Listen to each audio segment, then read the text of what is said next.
그럼 이런 신드릭 컨트롤 메소드에서 아이덴티피케이션을 위해서 필요한 과정들에 대해서 한번 정리를 좀 해보면 좋을 것 같아요. 앞서 이 DID에서의 아이덴티피케이션 어썸션은 바로 패럴 트렌드 어썸션이었고, 이러한 패럴 트렌드 어썸션을 100% 검증하는 건 불가능하지만 적어도 이 트리트먼트 이전 기간에 대해서 패러럴 프리 트렌드에 대해서 보일 수 있다는 점에 대해서 강조를 드렸었죠. 그거랑 정확히 동일한 조건을 이 신테릭 컨트롤 메소드에서도 생각을 해볼 수가 있는데, 이 신테릭 컨트롤의 조건은 당연하겠지만 이 트리트먼트가 없을 때의 카운터 팩추얼을 이 신테릭 컨트롤을 통해서 모방할 수 있어야 돼요. 그런데 이 트리트먼트 이후의 카운터 팩추얼은 우리가 당연히 관찰할 수 없겠죠. 하지만 적어도 이 트리트먼트 이전에는 그게 이제 확인이 가능하기 때문에 트리트먼트, 이 프리 트리트먼트 피리오드에서 이 신테릭 컨트롤과 이 트리티드 유닛의 차이가 얼마나 적은지, 그 갭이 얼마나 적은지를 확인함으로써 이러한 어떤 가정을 검증해 볼 수 있겠죠.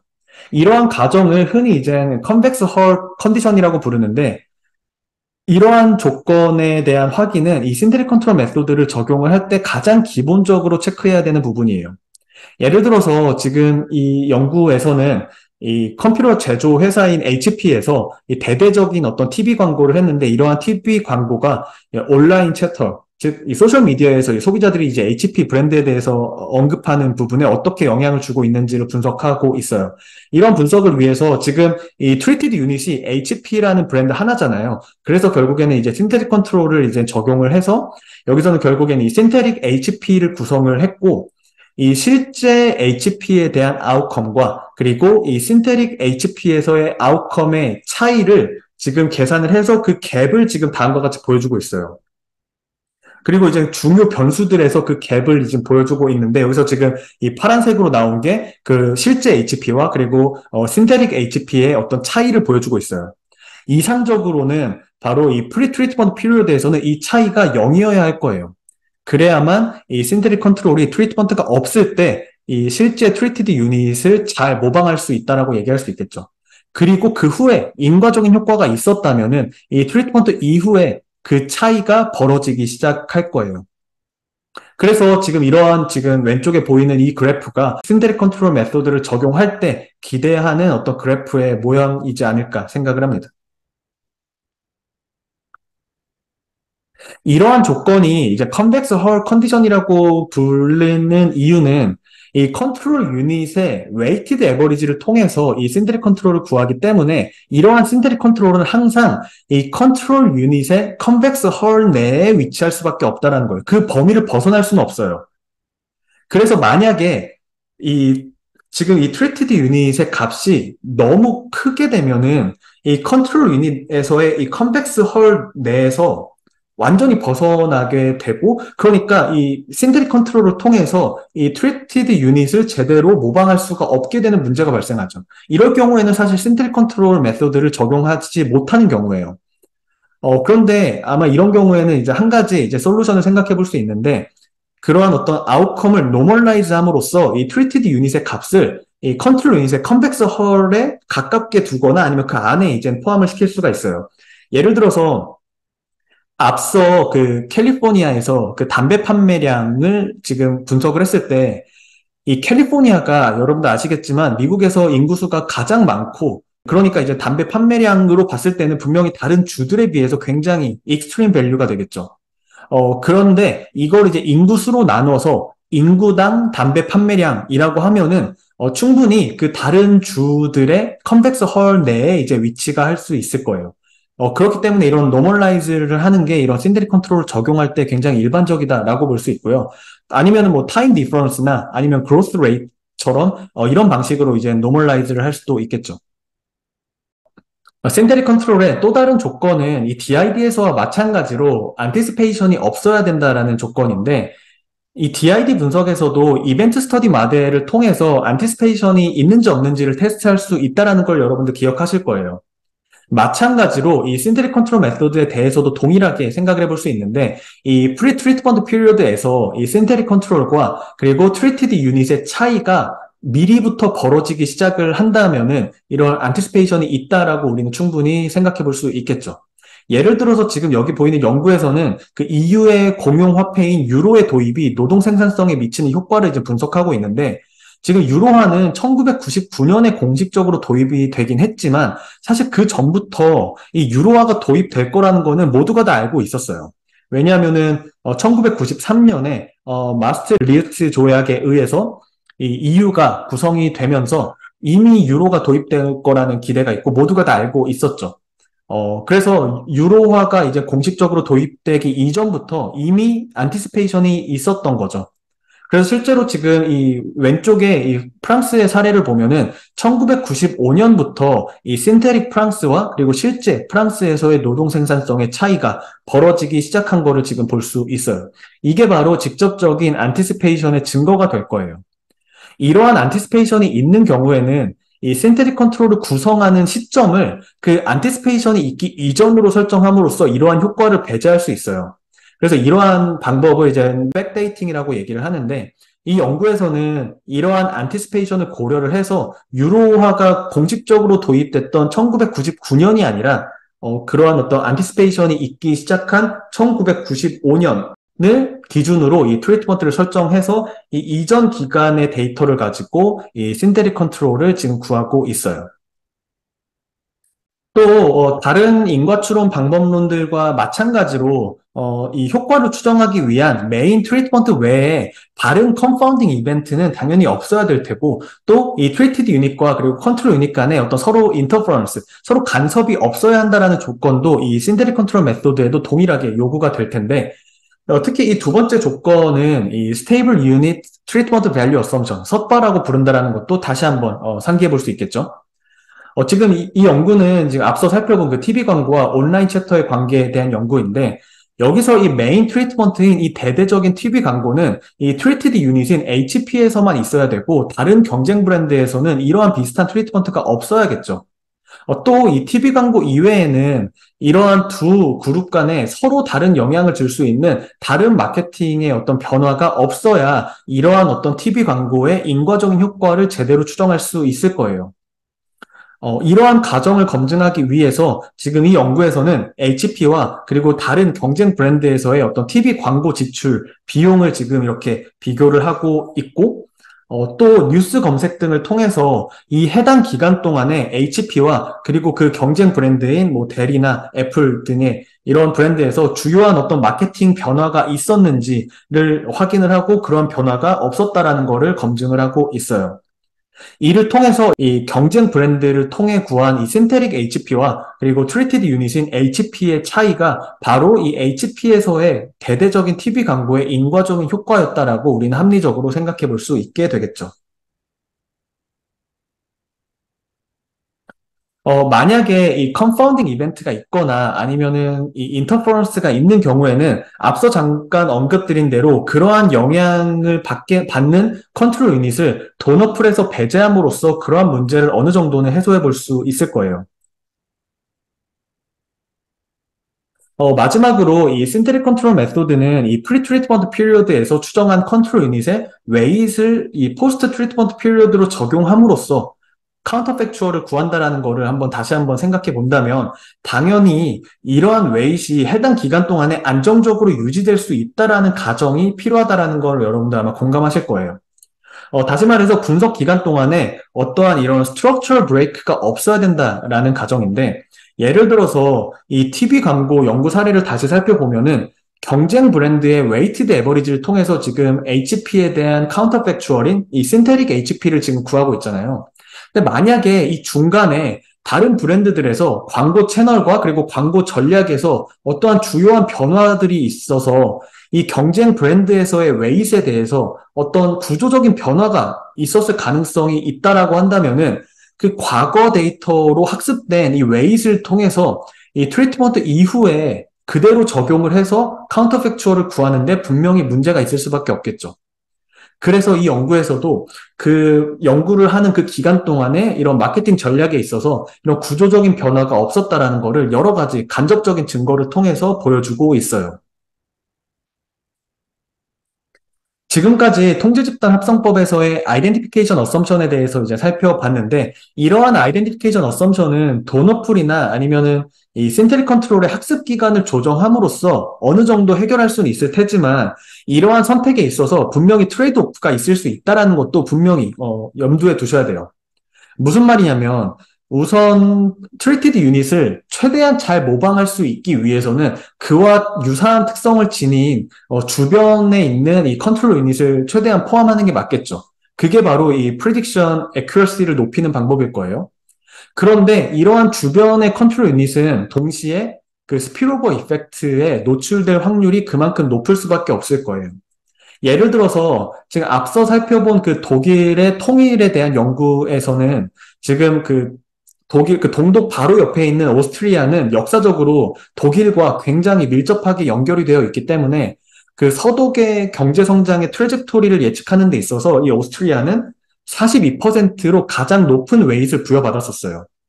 하지만 동시에 이 오스트리아의 경제는 독일에 대한 의존도가 굉장히 높기 때문에 통일 이후에 독일에서의 경제 성장이 저하됐을 때, 이 오스트리아에서도 그런 네거티브 스피로버가 있을 수밖에 없었겠죠. 이러한 네거티브 스피로버가 있는 상태에서 만약에 이 신테릭 웨스트 저머니를 그대로 계산을 했다면은 당연히 이러한 신테릭 웨스트 저머니는 조금 과소 추정될 수밖에 없고 이렇게 해서 구한 인과적인 효과는 로어 바운드라고 우리는 생각해 볼 수 있을 거예요. 그래서 이렇게 이 스피로버 이펙트가 있을 때는 그 바이어스의 방향을 예측을 함으로써 어떤 코잘 이펙트의 로어 바운드나 어퍼 바운드로서 그 효과를 구할 수도 있겠지만 보다 정확한 코잘 이펙트를 구하기 위해서는 이렇게 스피로버 이펙트가 있는 컨트롤 유닛을 도너풀에서 제외하는 게 필요할 텐데 그러면은 이 신테릭 컨트롤에 대한 이 프리딕션 애큐러시가 떨어질 수밖에 없기 때문에 이런 서로의 장단점과 어떤 트레이드 오프를 고려해서 그런 부분을 결정을 할 수밖에 없겠죠. 또 이 프리-트리트먼트 피리어드가 너무 길어지게 되면은 이 컨트롤 유닛을 통해서 이 트리티드 유닛을 예측하는데 어떤 구조적인 변화가 있을 수 있기 때문에 이 프리-트리트먼트 피리어드는 너무 길지 않게 한정하는 게 필요하긴 해요. 하지만 이 신테릭 컨트롤에 대한 프리딕션 애큐러시를 높이기 위해서는 반대로 더 긴 기간을 고려하는 게 필요해요. 그러니까 분명한 이 트레이드 오프가 있을 수밖에 없는 상황이죠. 그래서 정리를 하면은 이 스트럭처럴 브레이크가 없는 한에는 프리-트리트먼트 피리어드는 길면 길수록 좋아요. 그런데 만약에 어떤 여러 가지 배경에 의해서 이 스트럭처럴 브레이크가 예상되는 지점이 있다라고 한다면은 그 전으로 기간을 조금 짧게 한정을 하되 대신에 어떤 적절한 코베리에이트를 통해서 그런 프레딕션 애큐러시를 보다 높일 수 있는 방법을 택할 수 있겠죠. 그런 의미에서 이런 신테틱 컨트롤 메소드에서 이 코베리에이트이 중요한 역할을 한다라는 점에 대해서도 다시 한번 확인해 볼 수 있지 않을까 생각을 합니다. 이 신테릭 컨트롤 메소드의 단점 중에 하나는 바로 일반적으로 우리에게 익숙한 방식으로 통계적인 인퍼런스를 하기 어렵다라는 점인데 여기서 인퍼런스라는 거는 쉽게 말해서 이 통계적인 유의성에 대한 평가를 의미해요. 우리가 리그레션 분석을 할 때 떠올려 보면은 이 스탠다드 에러와 그리고 이제 그를 통해서 구할 수 있는 T 스태티스틱스와 그리고 P 밸류를 통해서 우리는 통계적인 유의성에 대해서 인퍼런스를 했잖아요. 그런데 이 신테틱 컨트롤 메소드에서는 어떠한 통계 분포나 아니면 그 통계 분포를 갖는 랜덤 에러를 고려하고 있지 않기 때문에 이러한 스탠다드 에러나 p-밸류 방식을 취할 수 없어요. 그래서 보통은 이제 플라시보 테스트를 이제 활용을 하는데 이 컨트롤 유닛에 대해서도 동일하게 모두 신테릭 컨트롤을 구해서 실제 아웃컴과 신테릭 컨트롤의 차이를 이제 구해서 이렇게 보여주는 거예요. 지금 여기서 보면은 지금 여기서 진하게 나타나 있는 게 우리가 실제로 관심 있는 트리티드 유닛이고 그래서 지금 옅은 회색으로 나타나 있는 게 다른 주에서의 이런 그 실제 값과 신테릭 컨트롤의 값의 차이를 지금 나타내고 있어요. 이렇게 특정 기간에서의 이러한 실제 아웃컴과 신테릭 컨트롤의 차이는 좀 더 포멀하게 보면은 이 루트 민 스퀘어드 프리딕션 에러 RMSP라고 이제 구할 수 있는데 사실 이 식 보면은 굉장히 간단한 게 실제 아웃컴과 그리고 신테릭 컨트롤에서의 아웃컴의 차이의 그 제곱을 해당 기간에서의 평균을 내고 그거를 이제 루트를 씌우는 거예요. 그래서 루트 민 스퀘어드 프리딕션 에러라고 부르는 거겠죠. 그래서 이거를 이제 이 프리 트리트먼트 피리어드에서 이런 RMSP라는 RMSP2를 구하고, 그 다음에 이제 포스트 트리트먼트에서 또 동일하게 RMSP2를 구하고, 그리고 그것들의 레이시오를 구해서 다음과 같이 이제 표시를 할 수 있어요.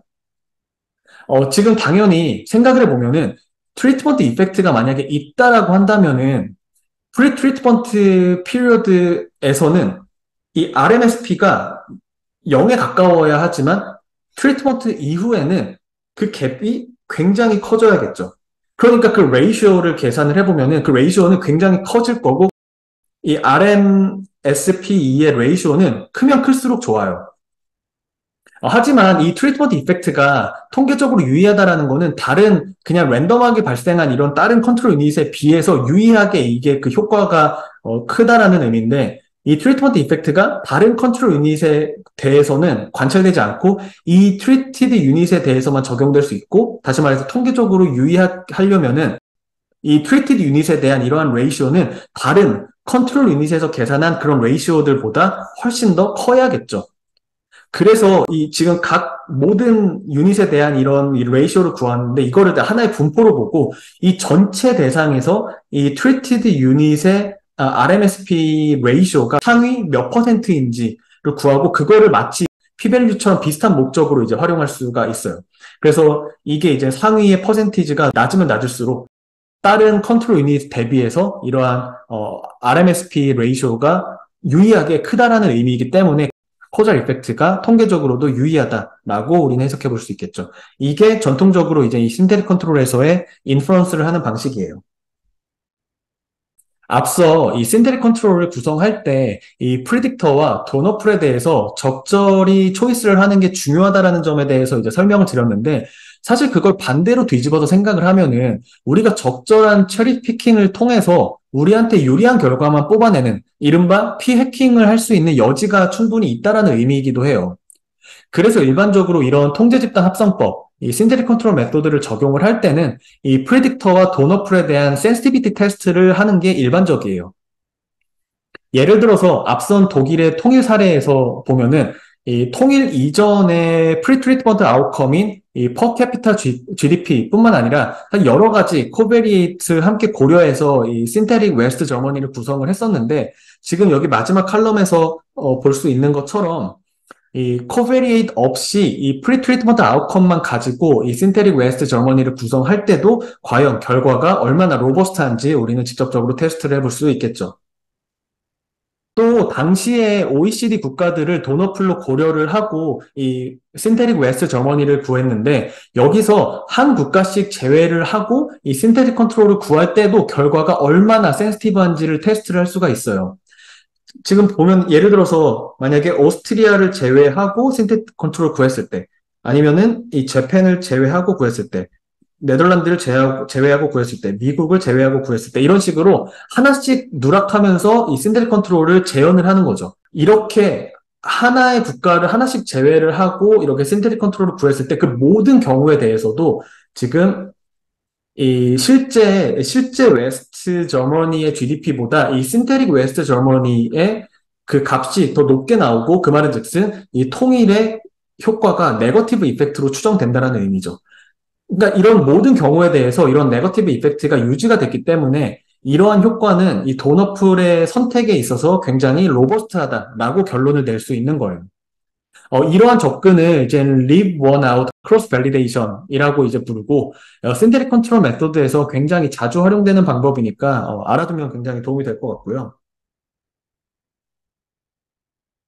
또 우리가 어떤 머신러닝 등을 활용을 해서 어떤 프리딕티브 모델링을 할 때, 오버피팅을 피하기 위해서 가장 많이 하는 방법이 바로 이 트레이닝 데이터셋과 테스트 데이터셋을 나눠서 분석하는 거였죠.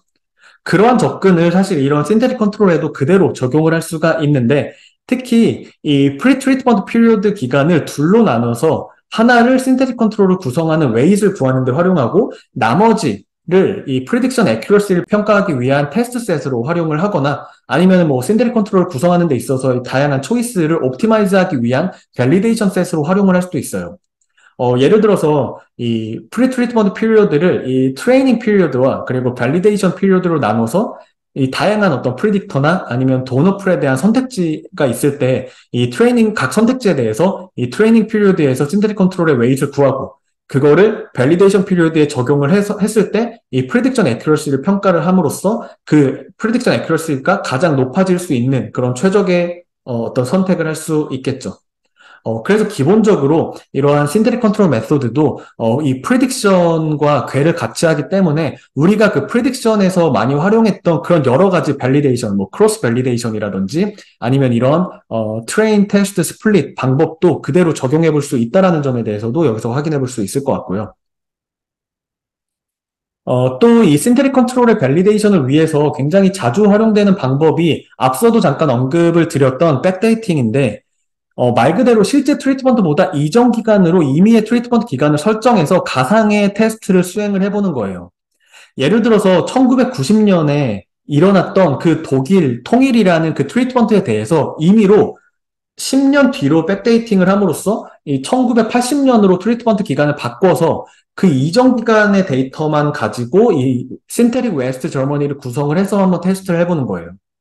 이러한 백데이팅 같은 경우는 앞서 말씀드린 대로 안티시페이션 이펙트가 있을 때 그 이전 기간으로 트리트먼트 기간을 설정하는 방식으로도 많이 활용할 수 있고 또 로버스틴 체크로도 이제 굉장히 많이 활용되는데 하나의 플라시보 테스트로서 이게 활용이 될 수 있어요. 무슨 말이냐면 이렇게 백데이팅을 통한 가짜 트리트먼트를 지정을 했을 때 실제 트리트먼트가 일어나기 전에는 이 신테릭 컨트롤과 액추얼 아웃컴의 차이가 없어야겠죠. 그리고 실제로 그런 차이가 없다라는 걸 통해서 이 트리트먼트 이펙트에 대한 신뢰성을 한번 높일 수 있고 동시에 그러한 차이가 벌어지기 시작한 시점이 실제 트리트먼트가 발생했던 1990년 이후라는 점에서 또 한 번 그러한 트리트먼트 이펙트에 대한 신뢰성을 한 번 더 높일 수가 있을 거예요.